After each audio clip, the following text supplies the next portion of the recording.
All right, what's up, guys? We're back at it, and like I promised, we're going to dive right into it, and we are going to lock down our public variables. And the reason we did public variables at the beginning, if you recall, was just so we could access them in our inspector, because if these are private, you can't see them. So right now, let's just go ahead and go to our game manager, and you see all these on the right side, like all the enemies we have placed in there, and then the max on screen and total enemies. If we go ahead and just start making these private,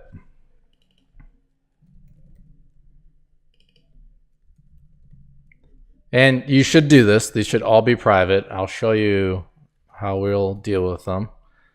All right, and save that. If you come over here to your game manager, okay, there we go. Now it just shows the script and no variables are there. So that's not good because we do need to set things. And if we can't set things, well, it makes it a little difficult, doesn't it? All right, so one thing that you can do with Unity is we can use a serialized field. And what that does is it basically gives us access to this private variable in the inspector, but this object will still be private to other classes. So if you'd actually want to access it from another class, you'd have to make a public getter. But that's what you want to do. If you've taken any of Mark's courses, you know that you want private everything and use getters and setters for anything that accesses it. So if we put serialized above all these, since we do need to adjust these to make our game work right now, we're just going to, whoops. All right. And then almost done. So serialized field for all of them. We save it. And if we go back into our game manager, they'll pop back up. So there we go. We have access to them, but they're locked down from other classes accessing them. Okay. And so that's what I wanted to show you there. Do we have it on our, yep, we should also do it on our enemy. And I can't remember, let's just go to our prefabs. What are we all using? Okay, so we need the target. Well, the target's not that important. It was just to visually see it. So we need the exit point, and then the waypoints, and then navigation update are important numbers for us.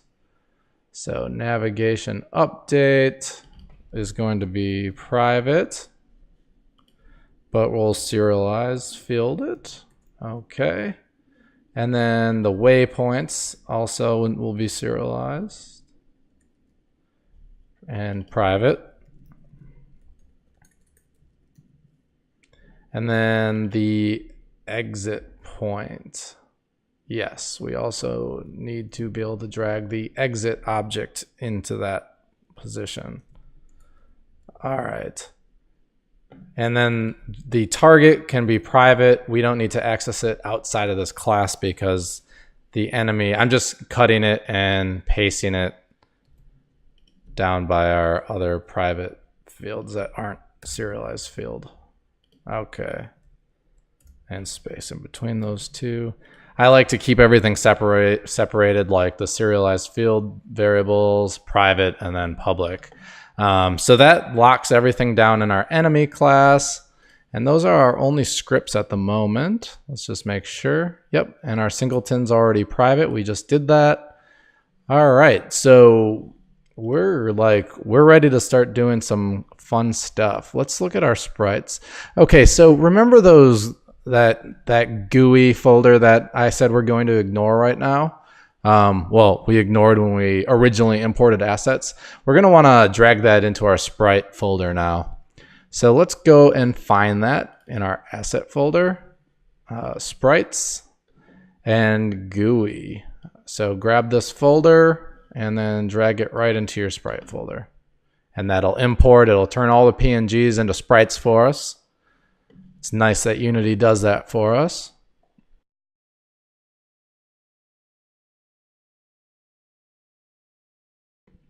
All right, so our GUI folder is now there.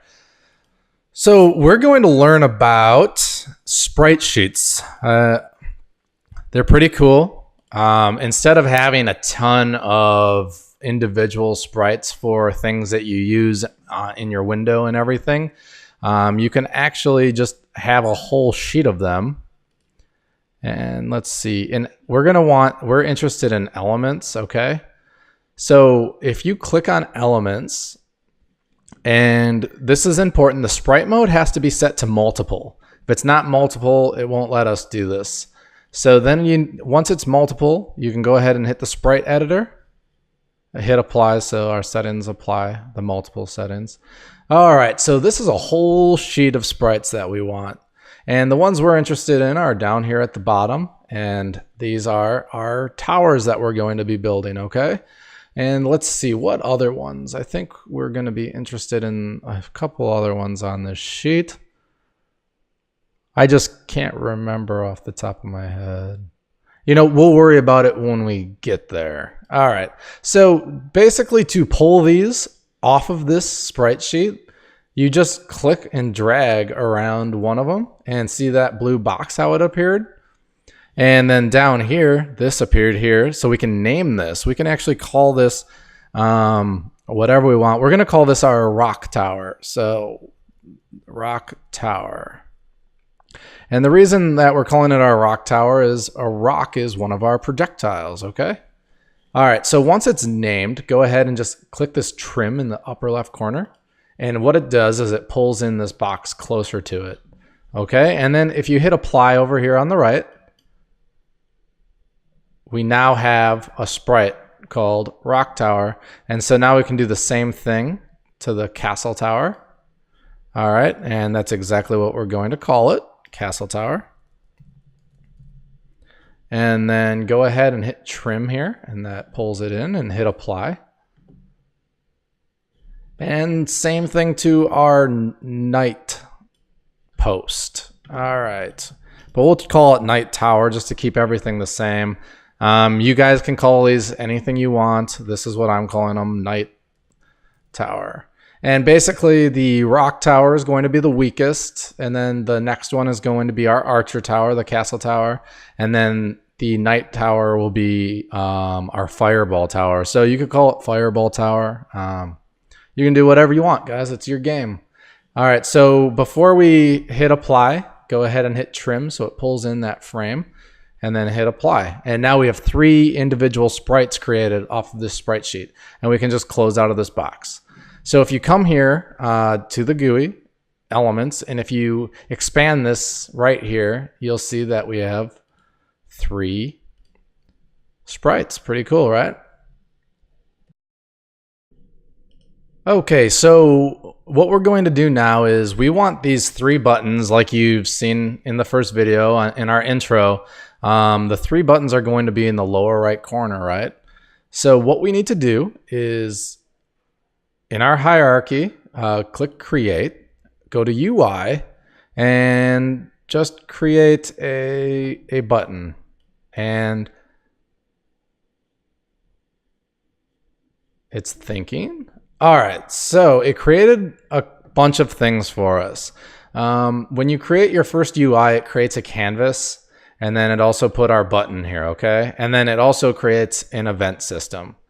And basically the event system and the canvas just keep track of everything on the UI, okay? But we're gonna have to zoom out, and this is going to look crazy. Do you see this white box? Like, it's not even close to our scene that we built, and that's okay. You don't have to worry about it. The way these canvases are made is you basically make the UI in a giant fashion, and it will self-adjust to whatever size screen it is put on, and it'll look good. So you don't really have to worry about it like being weird.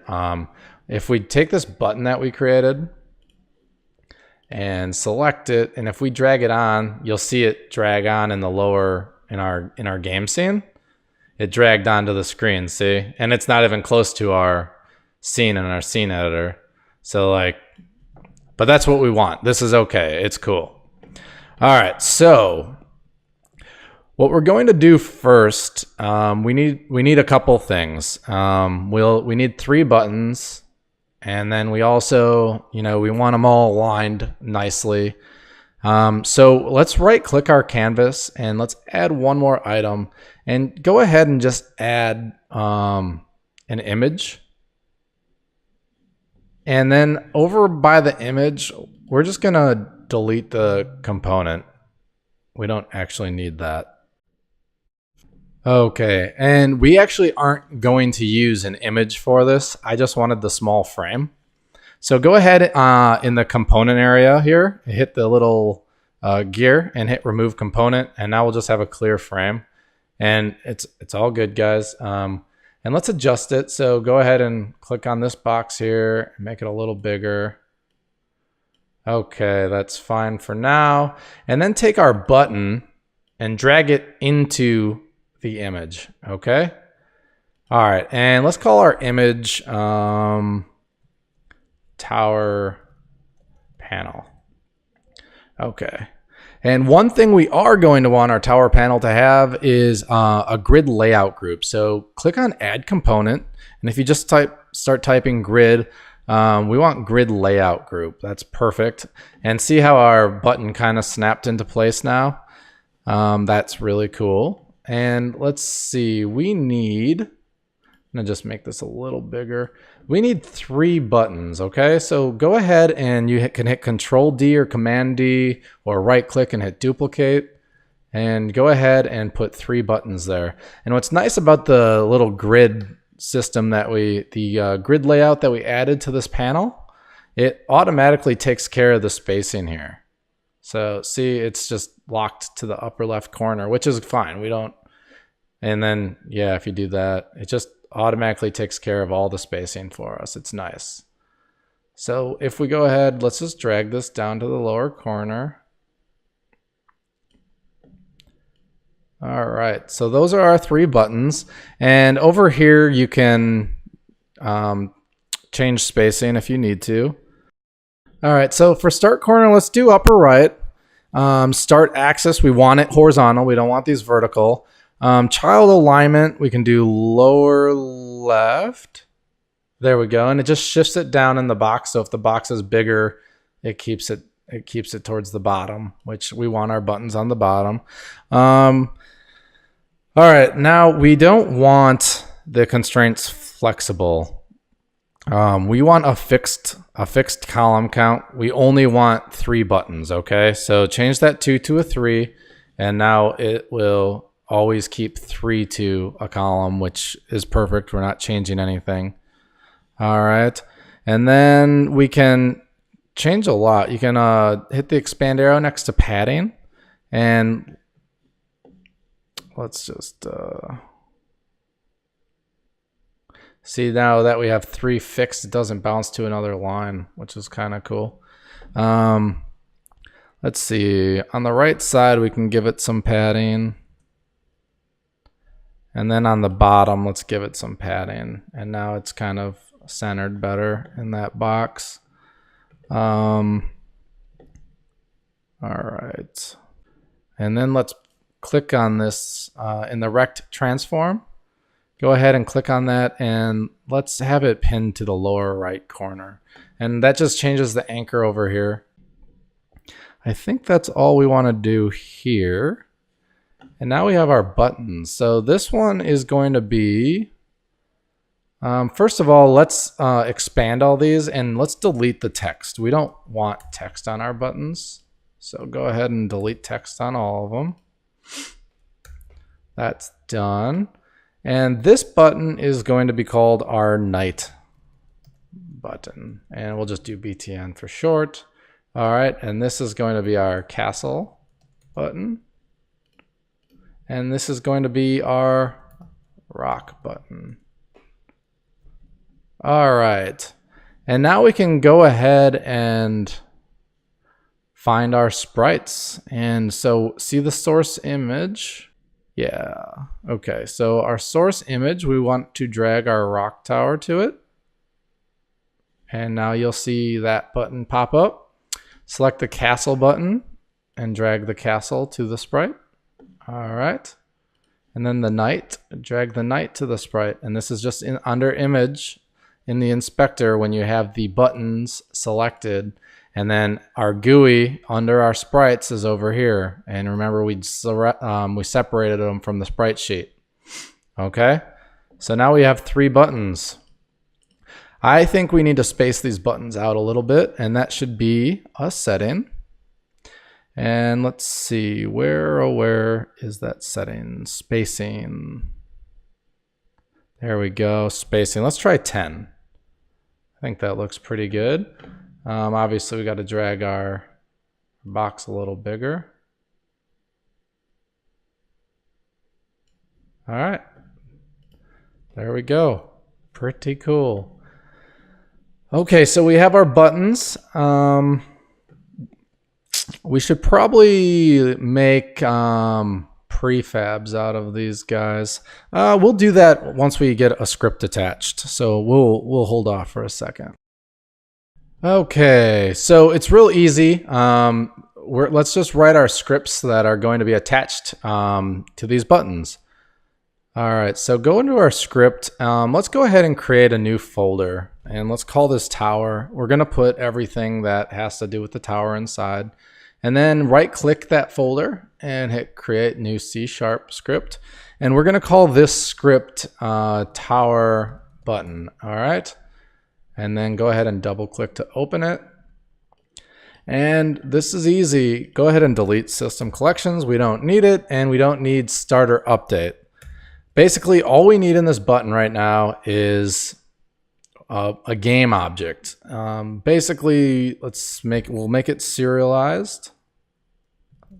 Serialized field, private, and then game object. So we created, we need to connect. So when we push this button, we need to know what game object to place on the board, right? We're selecting a game object. So this is going to be our tower object. All right. And since it's private, we need to make a getter and a setter if we change it, but we're only getting this. We're going to set it in our inspector, and we don't ever want to change these, other than the one time we set it up. Like the rock tower is always going to be the rock tower. All right.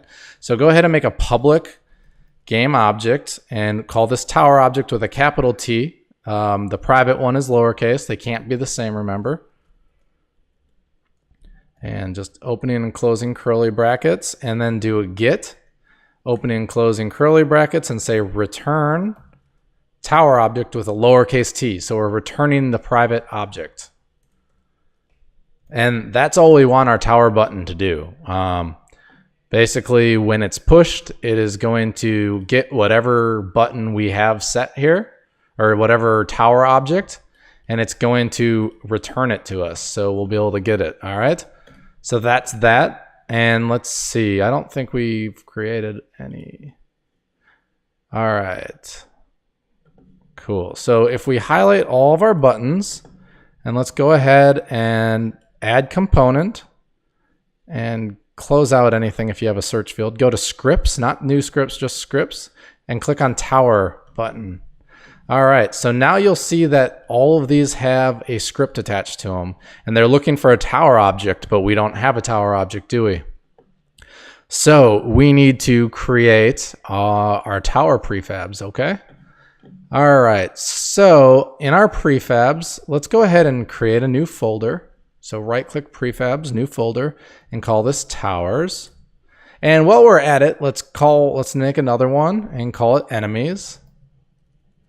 And let's drag our 3 prefab enemies into the enemy folder just to clean things up. And then if we go into our tower folder, it's empty. So we need to make prefabs or game objects of our tower. So what I'm going to do is just center this and zoom back in on our game scene, on our scene editor, excuse me. All right, we need to find our towers. So if you go into sprites, click on the tower folder. All right, we want the archer tower front. the castle tower front, and the knight post front, okay? And our archer tower is not going to be an archer tower. It's going to be our rock flinging tower. Now we just drag it to the scene, and that looks awfully small, doesn't it? Let's see what the castle looks like. It's a little measly. I think we need to adjust the pixels a little bit. And if you remember how to do that, we can select, let's see, select archer tower front, castle tower front, hit command or I believe control in the Windows world. Whoop. And then select knight front. I don't know what I did there. All right, so with all these selected, the pixels per unit is 200. Let's go ahead and make it 150. And hit apply. And now they're a little bigger. I think that's probably good. That makes me happy. And if you guys don't like it, you don't have to change it. That's fine. Now let's go ahead. First, let's rename the archer tower to the rock tower. Okay, now it kind of matches all of our things. And then the knight post, let's make the knight tower. And let's get rid of front. We don't need front. We're only going to use the front ones. And feel free if you want to add, other towers into your game, you can do it. You have the tools. You now know how to do it. All right, so with these three here, let's go ahead and drag them to our prefab tower folder. And it will turn blue once it's a prefab, so that's cool. And now just the knight. All right, now let's go ahead and select all these in the hierarchy and command delete or delete in the Windows world. We don't need them in our hierarchy. And now that we have our prefabs here, let's go ahead into our canvas, into our tower panel, click on your buttons. So first I have the knight button selected, and we need to pick a object for the script. If you scroll all the way down, your script is down there and it says game object none. So go ahead and drag knight tower into this one. All right, then click on castle button and drag the castle tower object. And then rock button is rock tower object. Whoops, I missed. All right, command save. All right, and in the prefabs, let's go ahead and create a new folder, right-click prefabs folder, and call it buttons. And then let's go ahead and drag our buttons into our button prefab folder, and they'll turn blue once they're created. We're not going to delete these. I'm just making a prefab as an extra safety. Like if we accidentally delete it out of our hierarchy, they'd still be set up in our prefab folder, okay? But we're gonna leave them there. And yeah, so those are all attached to their scripts. That's pretty cool. And now all we have to do is, be able to place our towers on our build sites. All right, so we need to create another singleton. So that's exciting, right? Let's go ahead and create a new, let's create our tower manager. So we're gonna create an empty game object and go ahead and click on that and name it tower manager. All right, and then under scripts, we'll just leave it with the game manager here. Hit create new C# script and call this tower manager. All right, that's created. If we go ahead and click on Tower Manager right away, you can just drag this script right onto it and it'll connect it. And then let's open this. And we want this to also be a singleton like our game manager. So go ahead and just find our singleton class that we created and type in Tower Manager here. And how easy is that? It's already a singleton. Pretty cool. All right, so some things we need to do here. We want to know which button was pressed, right? And then we want to have that object be instantiated and wherever we click on the board, okay? We'll worry about the build sites on the next video. We'll just get towers being built because that's cool, right? So let's see. Let's make our tower button. So we need a public, we need to know when this is being pressed. No, we don't. make it private. Tower button. And then we'll call this tower button pressed. All right. So that's that. So we are basically making it type of our button. All right. So it's going to be connected to getting our game object. Okay. And then we need to create a method that is going to select our tower from that button. So if you just do a public void selected tower, all right, and this is going to take in type tower button, and we'll call this tower selected, okay? And all we have to do in here is set our variable here to be equal to what got passed in from the button, and the button's passing in the game object connected to it, okay? So we just need to, let's see, our tower button pressed needs to equal tower selected. All right, so to see if this is working, why don't we do a debug.log and just print pressed, closing brackets, plus tower button pressed dot, we'll call the game object here. All right, and let's save that and run our game. And let's go ahead and pull up our console and push. Of course, it doesn't work. We forgot to, so we have to make our tower manager. First of all, let's make it a prefab. So slide it into our prefab folder. All right. And we have to add it to our main camera. Nothing's loading this right now. All right. So let's go ahead and now press run.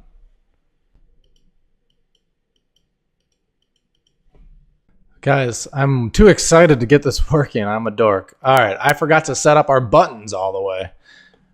Select your button in the tower on click. We have to add what we want it to do. So hit plus. So on click, we want to select an object here. All right. And that object is going to be our tower manager. Not from the prefabs from the main camera, okay? All right, and that gives us access to Tower Manager, which is if you come down here, selected tower. And now when this is pressed, it will click the tower button. And now we have to tell it what object we want there. And obviously we have night button selected, so just drag itself into there. It's not gonna like me. Shoot. Tower Manager. Oh, I have to be on the right thing. All right, so we're back here. We need to add, just click this little circle here. That'll be easier. And let's see, we're on the night button. So click on the night.